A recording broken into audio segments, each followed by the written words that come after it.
Y'all, I am not happy. Not at all. See, what happened is, I've already made this video talking about what I'm about to talk about. But Clipchamp, my video editor, keeps on saying all my files are corrupt. And no matter what I do, I can't fix it. So I'm going to attempt to make this video in one take. That way I don't have to deal with a stupid video editor.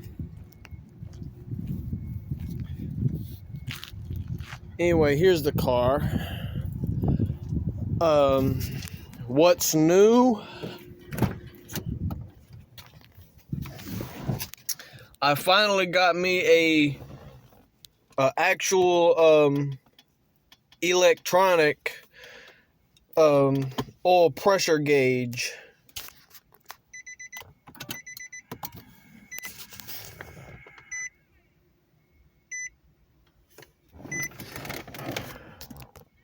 It's one of the cheaper ones from Glowshift, and after driving with it for about, I'm gonna say it's been about 3 weeks, it's served pretty well. God darn, my voltage is just at 12.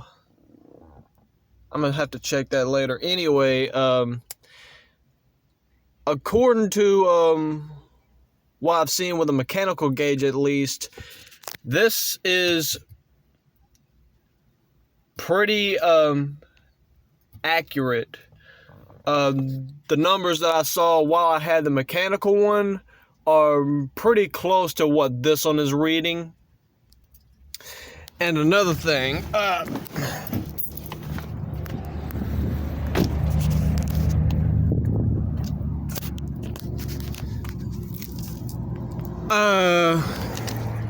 here.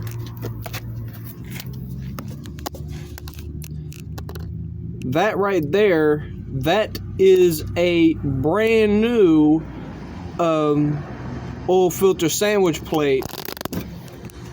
And yeah, you're not going to be able to see that sensor. Actually, you might. Yeah, see where that yellow sticker is at? That's where the sensor is at. Yeah, it was pretty easy to hook up. And no more leaks from that. Yeah, I actually sealed it properly with Teflon tape this time. And with the, I didn't use the caps that Glowshift provided because they're just garbage. They will either strip or round off on you once you install them. I also had to get me a brand new one of these from the junkyard because the other, what's now going to be a gauge pod, very brittle plastic. So I had to replace. This is actually the third one I've put in this car. But yeah, gauge works pretty good. This is about what I would see while I'm driving. It's very visible from where I can see it, or from my point of view. Now, as for the actual numbers I'm reading while I'm on the road, at 3,000 RPMs, I get 80 PSI, and it's even higher on a cold start. At idle, I'd be reading over 100. However, I did some research because of there's a massive pressure differential between where Nissan puts their actual oil pressure sensor that actually reads stuff to the ECU, and where I put my sensor, there is a pretty big pressure differential, and I asked ChatGPT about it, and yeah, it pretty much backed up the research that I already did.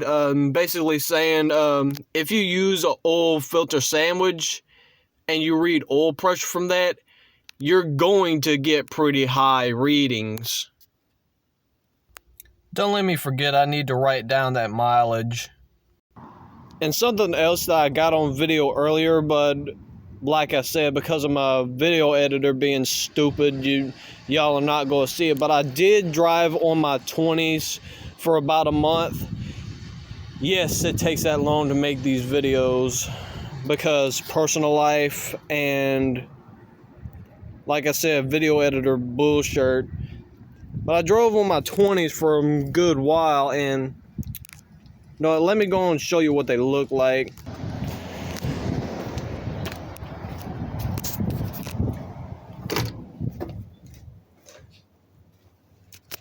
Alright. Why y'all blasting music at goddamn midday on a Friday of all days? Anyway, these two are my fronts. Yeah, this one was on my passenger side specifically. And the reason why I set my camber this far negative is because if I didn't do that, this end of the tire, the outside, would rub against my fenders really bad. So until I actually roll my fenders, I have no choice but to run a whole lot of negative camber. And I've already ordered a camber correction kit from goddamn Z1 Motorsports. That should assist in me being able to adjust camber without having to take the coilovers out completely. Let me go and show you what I mean. Is that an 8.6? That's a GR86. Neat. Alright, let me show you guys what I'm talking about here. Alright, Rev9 did design their coilovers to be adjustable from the top here. However, Nissan, with their infinite wisdom, did not know that people would lower these things. And as such, they made this hole in the goddamn strut tower way too small. You can see the adjustment bolts in there. Problem is, you cannot get an Allen wrench in there worth for nothing. So your only option is to take the whole strut assembly out just to adjust your camber. And by the time you put the coilovers back in and go for an alignment, unless you get this stuff dead on, heck, even if you do get it dead on, that's still going to mess with your toe adjustment. So that's why I'm getting god darn, stop honking around campus guide. That's why I'm getting the camber correction kit. Basically what it's going to do is it's going to replace this upper bolt here, and it's going to allow for camber adjustment.